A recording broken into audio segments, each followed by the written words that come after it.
दिन बिल्कुल आम दिन जैसा था। सुपरमार्केट में वो धीरे धीरे आइल्स के बीच चल रही थी। वो आसपास के लोगों से बात कर रही थी, हल्का सा हंस रही थी और उसने कहा, आज मैं लैम्ब बना रही हूं। पर जैसे ही वो बाहर निकली, उसकी मुस्कान फीकी हो गई। उसके कदम भारी होने लगे, जैसे कुछ ठीक नहीं था। वो अपने घर पहुंची। उसने दरवाजा खोला। घर बिल्कुल खामोश था, बहुत ज्यादा खामोश। उसने अंदर कदम रखा और फिर उसने उसे देखा। उसका पति जमीन पर पड़ा हुआ, हिल भी नहीं रहा था।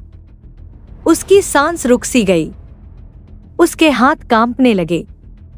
उसकी पूरी दुनिया उस पाल टूट गई। कांपते हुए उसने फोन उठाया। उसने पुलिस को कॉल किया। थोड़ी देर बाद पुलिस रात को चीरती हुई आई। ऑफिसर्स घर के अंदर आए। उन्होंने कमरा छाना, किचन छाना, हर कोने में देखा, पर कोई हथियार नहीं मिला। एक ऑफिसर किचन की तरफ देखकर बोला, मैडम, क्या बन रहा है? उसने शांति से जवाब दिया, मेन लैम्ब यानी बकरी का गोश्त बना रही हूं।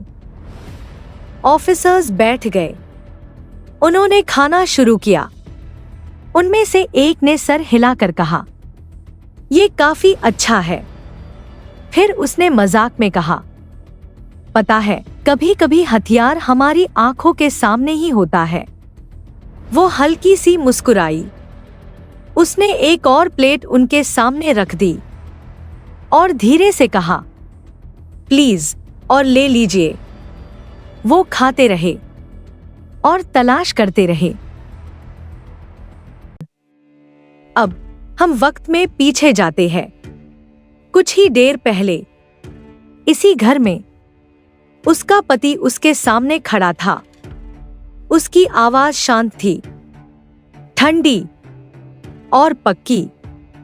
उसने कहा, मैं तुम्हारे साथ अब नहीं रह सकता, मैं जा रहा हूं। वो वही खादी रह गई, एक हाथ अपने पेट पर। उसका चेहरा सेफ्ट पैड गया। वो धीरे से बोली, तुमने अभी क्या कहा? उसने दोबारा कहा, मैं जा रहा हूं। पहले शौक लगा, फिर दर्द और फिर गुस्सा। उसकी आंखों में आंसू आ गए। फ्रिज में एक जामा हुआ लैम्ब का पीस पड़ा था। उसने उसे उठाया। एक ही पाल के गुस्से में उसने उसे मारा, सिर्फ एक बार। सब कुछ खामोश हो गया। उसकी सांसें तेज चल रही थी। उसका दिल जोर जोर से धड़क रहा था। उसने अपने हाथ में लैम्ब को देखा, फिर जमीन पर पड़े उससे। धीरे से वो ओवन की तरफ मुड़ दी। उसने ओवन खोला, लैम्ब अंदर रखा और दरवाजा बंद कर दिया। उसने अपने कपड़े ठीक किए, आंसू पूछे, गहरी सांस ली और घर से बाहर निकल गई, सुपरमार्केट जाने के लिए, अपनी कहानी सच बनाने के लिए। और इस तरह कहानी शुरू हुई।